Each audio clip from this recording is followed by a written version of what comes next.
Are you tired of the boring buddy reading or silent reading going on in your classroom? Or maybe you're just looking for some fun ways to spice up your sight word review. In today's video, I'm going to be sharing you 3 of my favorite games to make reading a little bit more fun in your classroom. Stay tuned.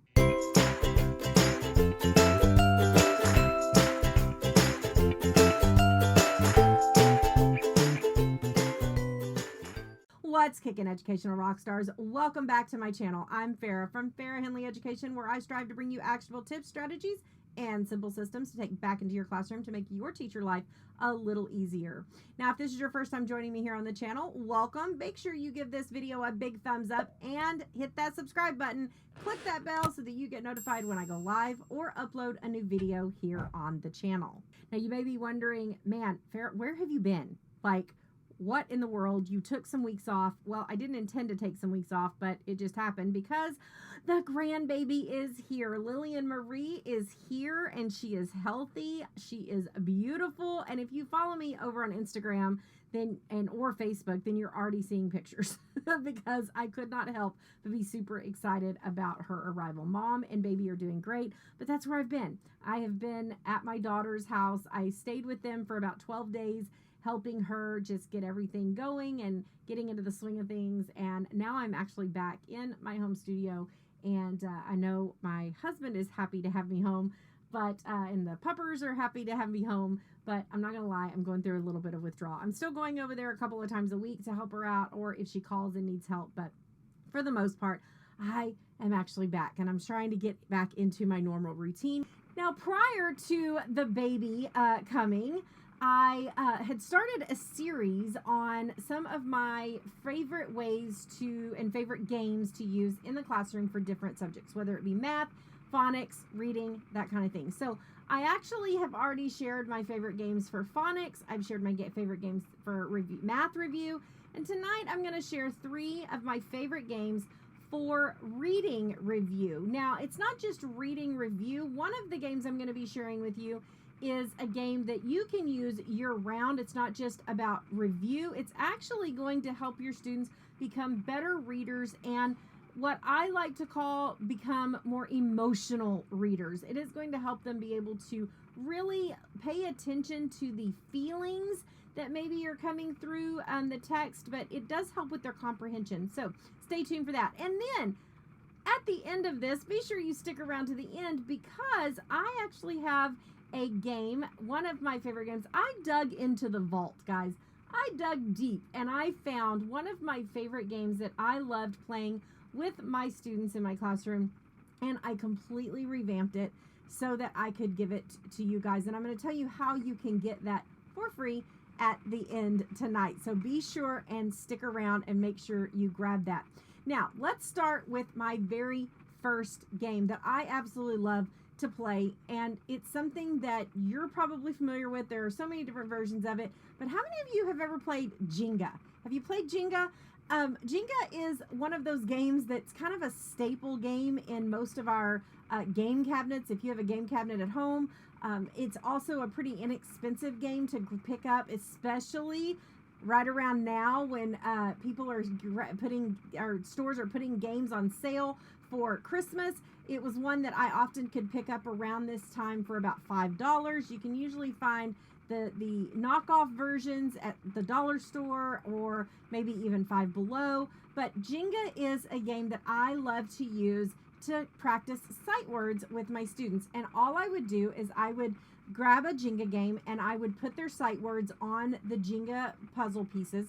Now, each one of the little puzzle pieces, I put it on the actual flat side so that when the Jenga game was stacked, you couldn't see the words, okay? So when my students were playing, they would pick out a block and they had to read the word that was on the game. But I actually made them read the words as they were stacking the blocks to play Jenga, because then they were reading them twice, okay? So this Jenga can be used in so many different ways. I actually had multiple Jenga sets because I was able to pick them up so inexpensive. during, like I said, during this holiday season when they're typically like in the $5 games at Walmart or the $5 games at Five Below. You can typically find those really, really inexpensive, and I would grab them and I would make several sets.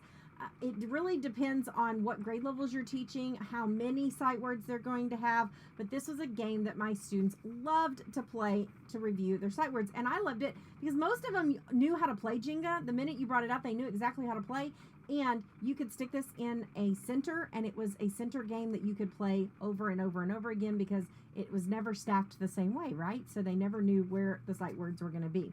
Now, a little tip, if you're going to do this, make sure you write the sight word on both sides. And I used a Sharpie to write the sight word on there. I have seen some people who have like purchased the dry erase tape, and I believe you can get that off Amazon, and they buy the dry erase tape and then they put strips of dry erase tape on each one of the Jenga pieces, and then they could dry erase the sight words on there. But when I did this, I found that when they were sliding it in and out, sometimes it would wipe off. So a little hack that you can use if you decide to use the dry erase tape is you can write it on with Sharpie, but then you can use a dry erase marker, just scribble over it with a black dry erase marker and wipe that Sharpie right off. This way you can buy one set and you can just change the words out as you need to. This would be perfect if you were, say, using just, say, 15 or 20 words and you wanted to put these 15 or 20 words on the game pieces, but you were going to put them on multiple times because obviously you're going to need more. You're going to need to use the words more than once for a Jenga game, but maybe you just want them to have like 20 words that they're working with at a time. So check this out. Make sure if you do this, make sure you send us an email at support@farahhenley.com. We would love to know that you've tried this in your classroom, or you can also send us pictures because we love to see how you're using our ideas in the classroom. The second game that I absolutely love to play with my students is the one I was telling you about that is going to be more about helping them with their comprehension as well as becoming better readers in general. And it is not a game that I invented. It is not a game that I came up with, but it is another one of those fabulous games that I learned when I was an executive board member and national trainer for Whole Brain Teaching. And that is the Crazy Professor reading game. Guys, if you have not heard of the If you have not heard of the Crazy Professor reading game, then you need to go check this out. You can find all of the details at wholebrainteaching.com, but it is the Crazy Professor reading game, and there are 8 levels to the Crazy Professor reading game, all of the details, but the general gist of it is that when your students are partnered up and paired up, they are going to take turns going down the different steps. And the different steps are these. First, they're going to do a dramatic reading. The second time, one person is going to read, the next person is going to paraphrase what that person read. I often had them just read a paragraph for this particular part. Then there's the Q&A where one person reads, the second person asks questions, and the person that just read has to answer those questions. Then it goes into silent skimming, it goes into silent summarizing, silent reading, but the favorite one of my students of all time was the Crazy Professor level.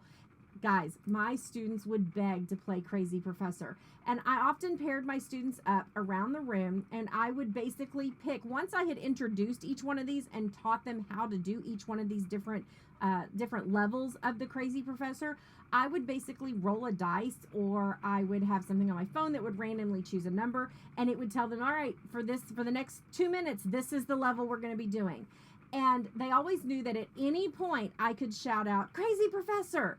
And they would switch into Crazy Professor mode. Well, what does Crazy Professor mode look like? Well, Crazy Professor mode means that not only are they reading, but they are acting out what they are reading. They have to read and act it out with emotion and inflection. And guys, even my kindergartners loved to do this. They would be reading stories that were maybe 1-sentence stories because, let's face it, they're kinder and first grade. But man, if they were talking about a king or a castle, or they were talking about a frog and they had to act this out, it was the cutest thing to watch them put on crowns or to watch them get up like a frog, put their book down and get up like a frog, because they're acting out whatever they're reading. And it helped so much with their comprehension. So if you want to check this out, be sure and jump over to wholebrainteaching.com. Look for the Crazy Professor reading game. You can also look in their Teachers Pay Teachers shop on TBT, and I believe if you just type in Whole Brain Teaching Official, I think you'll be able to find their shop. I don't know if the Crazy Professor reading game is in their shop, but everything from Whole Brain Teaching is always free, so you can go download that and have all of the amazing details. It's not your typical buddy reading. It is the Crazy Professor reading game. Go check that out. Now, the third game that I told you I wanted to share with you, I dug deep. I dug into the vault of things that I have done in my classroom. I was digging back through pictures and I was like, oh my gosh, I totally forgot about this game. Now, the one that I'm going to be showing you today is the revamped version. You might see it right back over there. It is the revamped version that I've got for you. Mine wasn't quite this pretty whenever I did it because I just did it on poster board, but I created one that is a print and go, and guess what? It is completely editable for you. And when I say editable, it just means that you will be able to change this out. And I'm going to kind of give you some tips here in a minute. And that is my sight wordopoly. Now, how many of you are huge fans of Monopoly? Some people may not be because they're too competitive. And if you're like me, my family doesn't like to play Monopoly with me because I get very, very competitive. I'm just going to say they don't really like playing with me. But sight wordopoly is a very similar game to Monopoly, but it uses sight words. And I'm going to jump over here to a different camera so that I can show you what it looks like. So let's jump over there now. Now, this is what the board looks like. So when your students are playing sight wordopoly, the game board itself is a square. Now, each one of these pieces comes and you print it out, and then there are instructions that are going to show you how to glue it together, but you're going to glue it and it makes a big game board. Now, this particular game board, what I suggest you do is that you put it together and then you laminate it on your school laminator. You're not going to be able to put this through your personal laminator because it's obviously a square and too big for the laminating pouches, but you should be able to laminate it in your teacher workroom or at your school, or if you need to, you can probably run to Mardel's or you can run to your teacher supply store, and they typically have a laminator that you can laminate. So you're definitely going to want to laminate it. Now, just like Monopoly, it is going to have a start square, and then the corners are different things, and we'll talk about each one of those. But you'll see that there are the collections right here, the different colored collections for the words. Now, there are a couple of ways that you can play this. First of all, each one of the collections, the students are trying to collect an entire color group of cards, just like they do in Monopoly. And I'm going to bring these up so we can kind of see a little bit more. Let's see, we'll put them over here, I guess. So they're trying to collect these color groups of cards. And then there's the library passes, and I'll explain those in just a moment. Now, each card is worth a certain number of points. So when they're playing, they are going to, they're going to roll the dice. So if they roll the dice and they get an 8, they're going to move 8 spots. 1, 2, 3, 4, 5, 6, 7, 8. They're going to move their marker. Now, I typically like to use counters, any type of game markers that you already have in your classroom. You can use anything. They're going to move it to the spot. They have to read the word, and then if they're able to read the word correctly, then they get to collect the card that has that word on it. Okay, so they're going to get to collect the card. Now, you may be looking at these going, wait a minute, those look hand-drawn. Yes, they are, and I'm going to explain to you why in just a moment, or handwritten. I'll explain to you how in just a moment. So they collect that card. Now, that card, each card that they collect is worth 1 point. Okay, so they collect that card. I'm going to put this up here because they've collected that card. That card is worth 1 point. If they collect all of the color group, they are going to actually get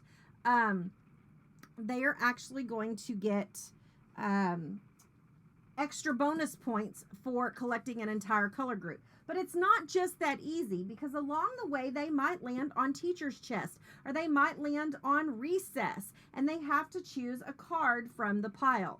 They could choose a card from recess, and on the back is a task. Okay, now each one of these, it says sing spell one of your sight words 3 times. So they're going to look at that and they're going to say A-S-K, A-S-K, A-S-K, A-S-K. I did it 4 times, but you know what I'm saying. They're going to sing spell it, and then they're going to read the word. So it's super fun. The kids get to interact with their words. They get multiple rote times that they're going to be interacting with the word in different ways. Now, this could be the recess cards or anything from you get extra recess, take another turn. Once they do it, they just return it to the bottom of the pile. All of the instructions are included in the download, so don't worry about trying to remove. This says, oops, looks like you need a break, skip your next turn. So all these different fun things. Now, included also are the teacher chest. Now, the teacher chest ones are going to be tasks. They're going to be a little bit more academic tasks. For example, read all your sight words out loud. So they're going to have to take all of the cards that they've collected. So let's pretend that I've collected all of these cards right here. I'm just going to grab some. I've collected all of these cards. I have to look at these and I have to say, how, walk, her, ask. So you can see that as students are playing, they're not just reading it one time, collecting the card. They might draw a card that makes them read each one out loud, and they're having to show it to the players that they're playing with. So they're going to get multiple interaction with these words.